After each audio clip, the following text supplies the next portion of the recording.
Good morning, welcome to Womble Wanders again. And I'm out with Mrs. Womble and we are still up in Derbyshire and we're on an old train line. Now this is an old Pennine route that went from Manchester to Sheffield, built in the sort of 1850s I think. But one of the things between Manchester and Sheffield that kind of gets in the way is this in front of us. I don't know if you can see, but those hills, these are the Pennine Hills. And so what they had to do was build these great big tunnels. Now, as you can see, there's platforms here as well, and this is Woodhead Station. It actually looks like you can access it from this end. We've come in from the other end, from Torside Reservoir, but they actually built these 3 tunnels, and they go 3 miles under this rocky outcrop, known as the Pennines. And it looks like there's an information board there. This looks like the old station house here, as you can see there. And there, a beautiful bit of river as well. Look at this. So yeah, this is what we've walked all this way for, is to come and see these tunnels. So they built 3 tunnels. The last one was actually only built in the 1950s. And now obviously the train line is no longer in use. But let's go and have a look at that notice board. Notice boards are always very helpful, aren't they? Welcome to Woodhead Station and Tunnels. Cutting through the Pennines to link Manchester and Sheffield by rail, you are standing next to what was once a busy railway for nearly 150 years. Ahead of you in the hillside are entrance to 3 tunnels built at different times. Tunnel number 1 opened in December 1845. It was one of the longest rail tunnels in the world at 3 miles and 13 yards. Shafts were dug down to the surface along the route, and then the tunnel was blasted with gunpowder and excavated. Around 400 people usually worked on the tunnel, with up to 1,500 people on site. There were many deaths and injuries from rock falls and other accidents. At least 26 men died during the construction and were buried at Woodhead Chapel or at Pennistone. So there, I don't know which tunnel number 1 is. And then there's more information there about number 2. And this one's known because there was a cholera outbreak that killed 28 people. So tunnel number 2 opened in February 1852 and they were used until 1853. I would suggest that 1 and 2 are these 2 small ones here. And then tunnel number 3 was started in 1949 and opened in June 1953. Oops, there you go, you can see it now. Where am I? There I am, I'm looking here. It's the widest of the 3 tunnels as it carried 2 rail lines rather than the 1. So yeah, that's definitely number 3. In fact, you can actually see the date over the top of it there. I'll have a closer look in a second. It measures 3 miles, 66 yards long, and during its construction, 6 men lost their lives. The tunnel was designed to take an electrified line. In 2008, the power cables were removed from tunnels 1 and 2 to tunnel 3 because of the increasing maintenance costs associated with the geology of the Victorian tunnels. In 2016, the works to install the replacement cables in tunnel 3 were completed. As part of these works, the Victorian tunnel entrances were sealed and conserved and the station area improved. So, what we've got is these 3 tunnels. Obviously just seen that on the back there, but tunnel number 1, I think, tunnel number 2, maybe one or the other, and then this is tunnel number 3. And now they're actually owned by the National Grid, because if we turn round, you see these pylons, they go for miles and miles down the valleys, over the reservoirs. I'll get the drone up and you can have a look, but they go miles and miles down the valley, past the reservoirs, and down into Manchester. But the power, it comes along these cables down into the ground underneath this tarmac here and through these tunnels. So there's been a lot of work apparently. They're sort of oil cooled and all that kind of thing. I'll get more information and drop it down in the description down there. But yes, so there's the tunnel head, and then this is the station, which would have been a beautiful place. Unfortunately, as you can hear in the background, there is the sound of somebody chopping wood, but it is what it is. People have to live, don't they? So yeah, we'll just have a little wander around, and like I say, I'll get the drone up and just a little quick video to show you the Woodhead tunnels.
Just notice you can actually gain access just to take a look, and up there you can see above the tunnel there it says BR, which I'm assuming is British Rail 1954, and then there, look at this. So we're actually into the tunnel. Obviously I can't go any further than this. Access to this tunnel is restricted in accordance with TGN 191, but then that goes for 3 miles and 66 yards in that direction, straight underneath the Pennine Hills. What an amazing thing. Look at that. Looks like it's been lined with concrete now, but let's go and have a look at the other two tunnels as well. So this one was first completed in 1953, and I think number 2 was 1852, so 100 years beforehand. Look at this. Almost like some sort of castellation there, isn't there? You can actually see through it. Maybe, probably drainage, but look at the rock it's got to get through as well. And again, these are both 3 miles long, and you can see they're completely sealed now. No access whatsoever. Yeah, really, really interesting. And these were lines, like I say, that went from Manchester down the valley here, through the Pennine Hills, and over to Sheffield, linking the sort of two great northern powerhouses, as they were called, or as they're being called again now, aren't they? You've got obviously the steel works and things like that in Sheffield, and you'd have had the cotton mills and all that kind of thing down in Manchester, and obviously the two needed to do business together. So, you know, in the age of steam trains and things, this is where you'd come. And the interesting thing, I don't know if you can see above me there, I've driven along this road. This is the Woodhead Pass. Like I say, from Sheffield to Manchester. I've driven along that road more times than I can remember, and I've never known that this was here until we've just done a bit of research and then found it. So I'm just going to go over here and have a look at where the water comes through as well. But have a look at the sort of the rocks that these tunnels are having to go through. Yeah, pretty impressive stuff.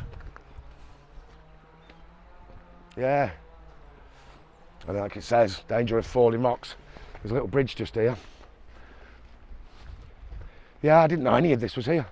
And it looks like you can actually park at this end of it.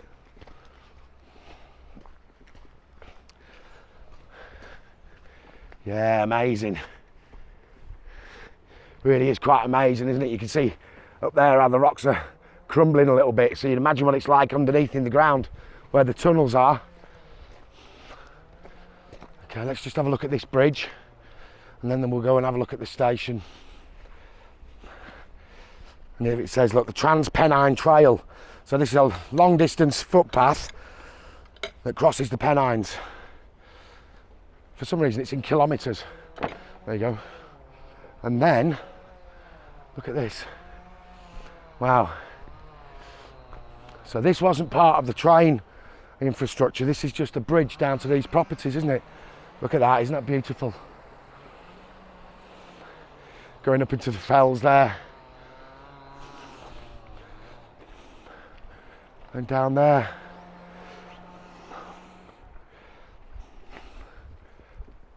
So it seems a bit of a pity that the trains no longer run. Obviously we're trying with all this green energy and everything, or green ways of doing things, surely trains would be the ideal solution, but they've plugged all these, oh, I'm stuck.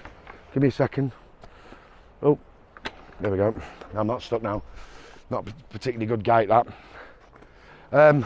So yeah, like I say, you know, with a push towards moving people out of their cars as we are these days, train lines would have been really, really useful, wouldn't they, to get from Manchester to Sheffield.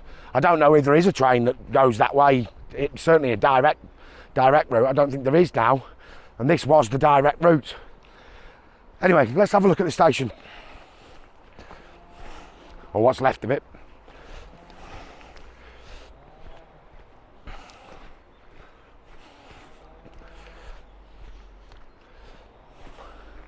So these are the station platforms down here. And it's interesting, I mean, apart from these few houses here, there isn't a lot around here, so I've no idea why you would have a station here, really. But yeah, there's one of the platforms, and it does actually show on the pictures. Let's go back to the board. What I'll do is I'll find the pictures online, because obviously all these pictures will be available somewhere. And so you can see tunnel 1 and 2 there. And back here is a shed, so that would have been over in this area here somewhere. And right where we're standing pretty much is this building, which is now long gone. So that's tunnels 1 and 2, and then this is construction of tunnel number 3. So there you go. This is the Woodhead tunnels. There's not really a lot to see up here. There it is, it's interesting, but we just walked about 3 miles to get here. It's a beautiful walk, but the train bed, the track bed's all gone. The first real sign that you've got anything is when you see the tunnels in the distance, and you also see the platforms. So that's pretty much it, really. Woodhead tunnels, Woodhead station, that's it. More dismantled Victorian engineering, and also some, you know, post-war engineering as well. Built in 1953, then closed in about 1970. So crazy, really. Must have cost millions to build it. Right, just before we're finished on the Woodhead tunnels, we're actually in Yorkshire now, and we've come over to the other side of the Pennine Hills that the tunnel goes through, and we wanted to try and take a look at the other portals, but as you can see behind me, they're doing a lot of work, and I don't think we're going to be able to get in. Yeah, look, this is all under construction, unfortunately. So really, that kind of is a bit of a pity, because I'd have liked to have looked. But what I might do, I've still got a bit of battery in my drone. I might send it up from over the other side. But what I'm going to do first is just come back up this bit here, and you can see how the tunnels actually come out of the hill. Slightly different than the way they went in on the Derbyshire side. So yeah, now we're in the Barnsley metropolitan area, or whatever it's called, which means that we're in Yorkshire. So yeah, this is you can't really see it here, but the hillside up here is the hill that the tunnels obviously came through. Let's have a look. Got all kinds of reservoirs and things around here as well, but because at this point we're quite low down, you can't see them. But just go over past this bridge here, and you can actually see these signs as well. We'll see when we get across the road here. It says Yorkshire Electricity Board, I assume that's what it means. YEB, cables cross here. And if you look, you can actually see the portal down there, look. But like I say, you can't get down there, unfortunately. But that must be the portal to tunnel number 3, because it is double wide. And then over here, you can see the guys over here doing lots of big works and things. So fortunately we can't get down there. And then over here, oh, just a little bit further, over there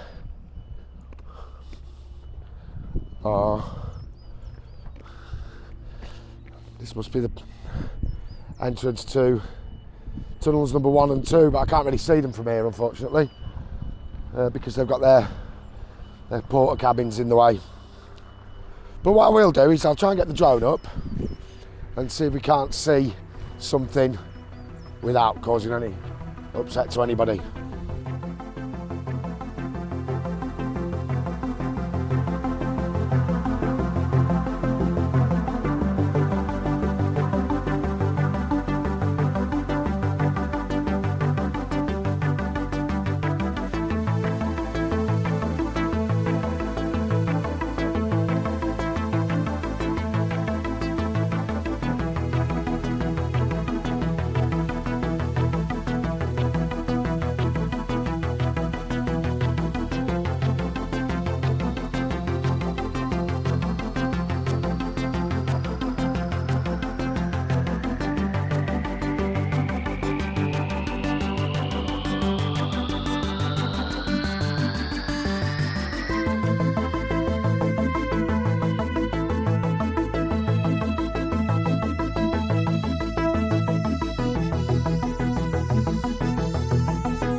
There you go. That's the what is it?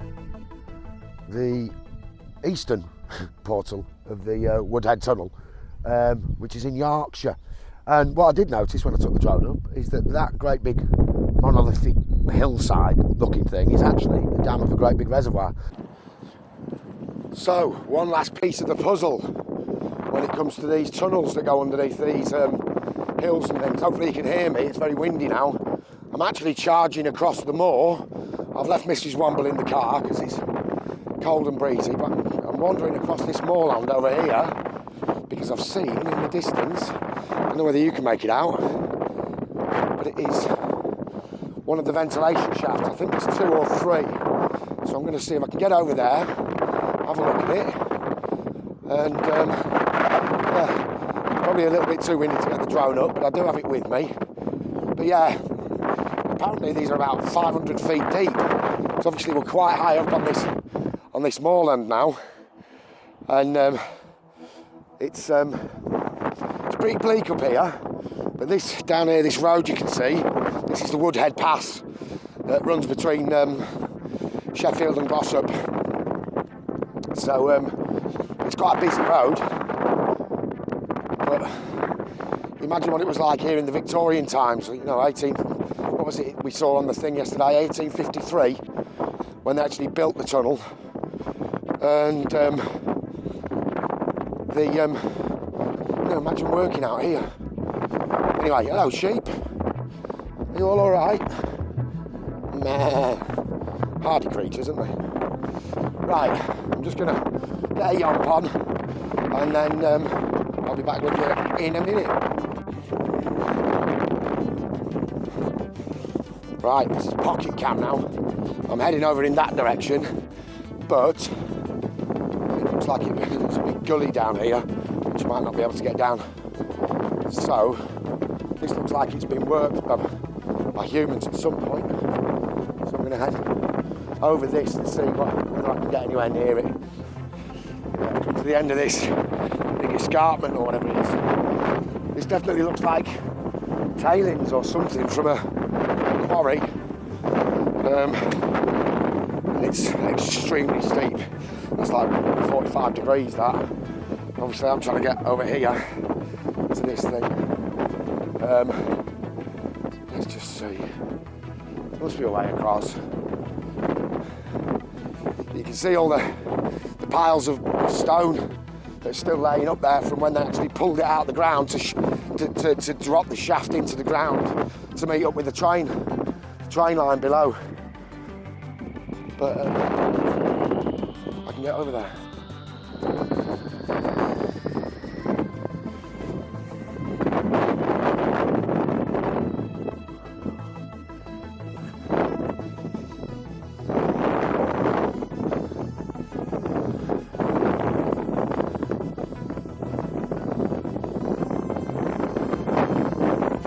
this just gets steeper and steeper as I'm walking around it. Just seem to be getting further and further away. I think the actual proper footpath comes in from the other side of that hill. So, yeah, look, there's a fence down there. And I'm going to do it. I've come this far.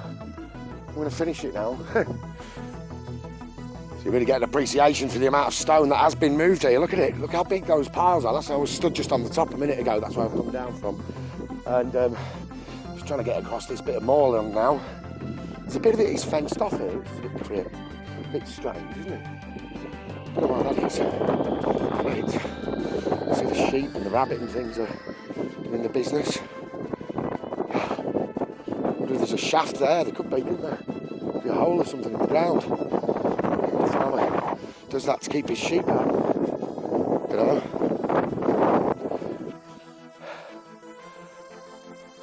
Well, that answers that question. I can't get through there. I just tried to, and I've ended up getting a little bit muddy. I think everything else is okay. I've got my bag, I've got my stuff. But yeah, unfortunately, I don't think I'm going to be able to get up there. It's a bit of a pity. Now I've got to circumnavigate these hills and get back up. Oh, can I get through there? Oh dear me. Oh dear. Yeah, I just fell in. Yeah, look, I can just walk through this bit. Idiot. And I'm stupid. Right. You can hear the water all around me running through these little bits, these little streams underneath. And so what I've done, being the clever so-and-so that I am, I've ended up just stepping into it. Now, this is a trap, isn't it? Whee. Can I get through there? Yeah. Whoop. Whoop. Okay. This is steep. Right, I'm on the other side now, which is good. Now, just to work out what to do about this fence. There must be some way through. Let me go through. Right. Bloody idiot, isn't I? This is more difficult than I thought it would be. It looks dead simple from over there where I've parked the car. Oops, he's going over again. But yeah, I'm determined now. I've come this far. I've got soaking wet foot. I'm tired. But look at this now. That's where we're heading. So, yeah. Let's go over there.